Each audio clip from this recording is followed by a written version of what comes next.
Hello student, welcome to my channel teach with Tanisha. Compost क्या होता है, इसके क्या क्या फायदे होते हैं और खेत में कैसे इसका उपयोग किया जाता है, इन सब पे हम बात करेंगे। सबसे पहले कंपोस्ट को किसने खोजा था? यह एक प्रकार की खाद है। कंपोस्ट एक प्रकार की खाद है जो जैविक पदार्थों के अपघटन एवं पूर्ण चक्रण से प्राप्त होती है। जो कंपोस्ट होता है, जैसे कि हमारे घर में उपलब्ध जो होता है गोबर, कूड़ा करकट, जैसे जिस कूड़े करकट में क्या होता है, सब्जियों के छिलके वगैरह है ना, ये सबको क्या करा जाता है, एक जगह इकट्ठा करा जाता है। जैसे ही हमने गोबर की खाद बनाई थी, गोबर की खाद में सिर्फ क्या था, मल मूत्र था, है ना। वैसे ही हमारे कंपोस्ट में सब्जियों के छिलके, चारे वगैरह सब कुछ इंक्लूड किया जाता है ना। तो क्या होता है, इनके सूक्ष्म जीवों द्वारा अपघटन मतलब जटिल भाग से, जटिलता से उनको क्या करना, सूक्ष्म कणों में तोड़ना, वो अपघटन कहलाता है। और क्या करना, पुनर्चक्रण, पूर्ण तरीके से कंपोस्ट कर देना, है ना। कंपोस्ट की खोज किसने करी थी? 1921 में हचिंसन एवं रिचार्ड ने करी थी। ठीक है, सबसे पहले किसने बनाया था? हचिंसन और रिचार्ड ने कंपोस्ट बनाया था। और कंपोस्ट बनाने की प्रक्रिया को कंपोस्टिंग कहा जाता है। कंपोस्ट बनाने की दो विधियां होती है, बेंगलोर विधि होती है और एक इंदौर विधि होती है। तो बेंगलोर विधि की खोज किसने करी थी?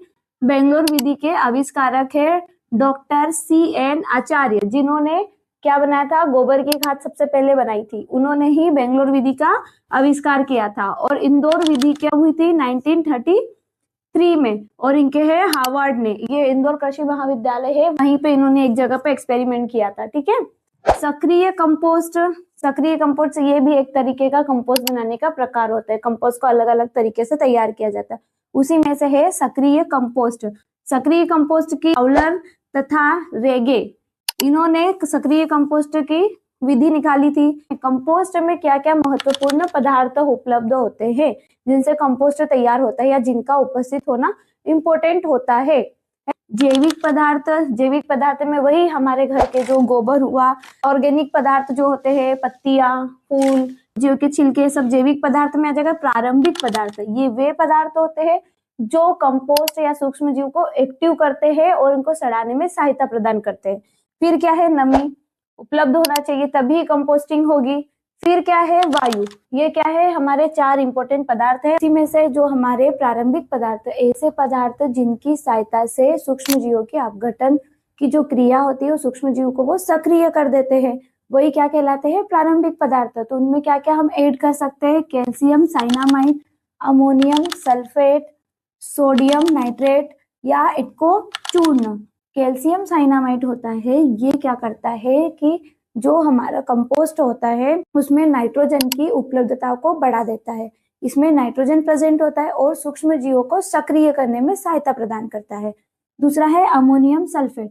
अमोनियम सल्फेट क्या करता है? अमोनियम सल्फेट में टोटल नाइट्रोजन परसेंटेज कितना होता है? 21% नाइट्रोजन होता है, जो कंपोस्ट में नाइट्रोजन को उपलब्ध कराएगा। फिर उसके बाद सूक्ष्म जीवों की सक्रियता को बढ़ाएगा। इटको चूर्ण को इको कंपोस्ट या ई कंपोस्ट भी कहा जाता है। ये एक प्रकार का पाउडर होता है जिसमें जितना भी हमारा कंपोस्ट, जो जिसे हमें कंपोस्ट बनाना है, जो पूरा करकट, ये जो पदार्थ है, इनको फूल, पत्ती, पेड़ के तने, चारा, पुआल, इन सबको क्या करेगा, इनके ऊपर इस पाउडर को छिड़क दिया जाता है, जिससे ये सूक्ष्म जीवों की जो क्रिया होती है उसे सक्रिय कर देता है। अब जैसे ही सक्रिय होगा तो यहाँ पे अपघटन की प्रक्रिया जल्दी होने लग जाएगी। स्पेशल इसका यूज सड़ाने के लिए किया जाता है, सिंपल सी बात है। सूक्ष्म जीवों को सक्रिय बनाने के लिए 50% नमी, कितने परसेंट? 50% नमी की आवश्यकता होती है। जितना आपका कंपोस्ट है उससे ही 50% आपको पानी की आवश्यकता होती होगी।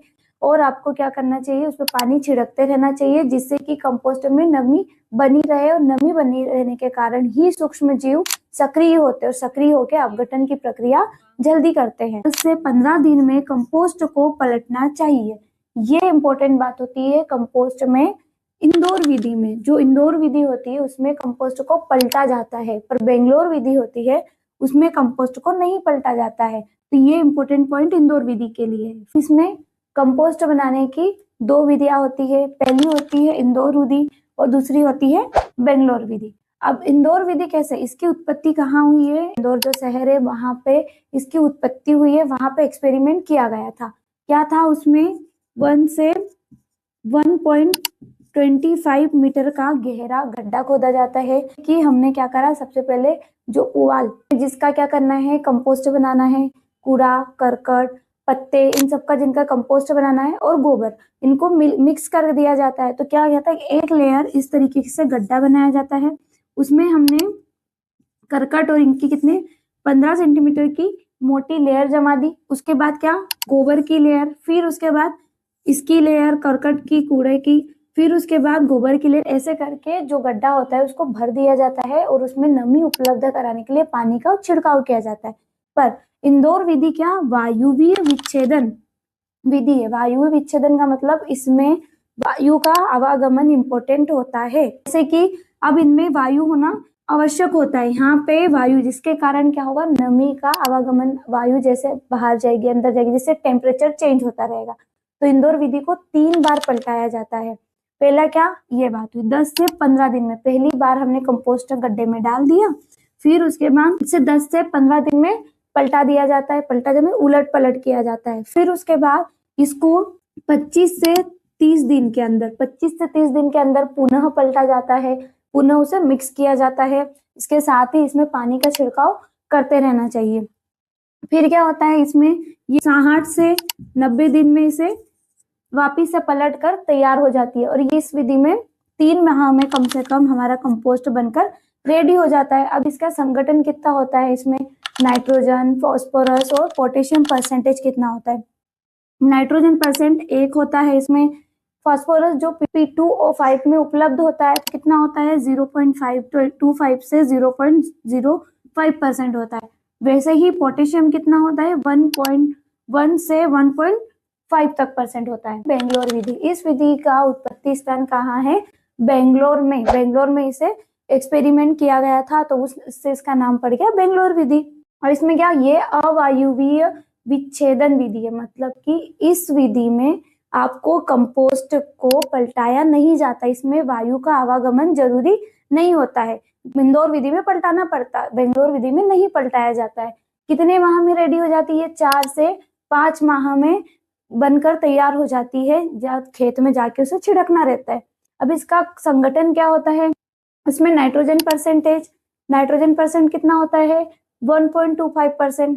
फिर फास्फोरस कितना होता है P2O5 0.15% और पोटेशियम कितना होता है 1.5%। आपके क्वेश्चंस जो बन सकता है इसमें से बन सकता है, इनके जो संगठन होते हैं इसमें से आपके क्वेश्चंस बन सकते हैं। फिर इसके साइंटिस्ट के नाम, आपको पूरा इंफॉर्मेशन दे दी गई है, पूरी अच्छी तरीके से ब्रीफ में मैंने आपको समझाया हुआ है।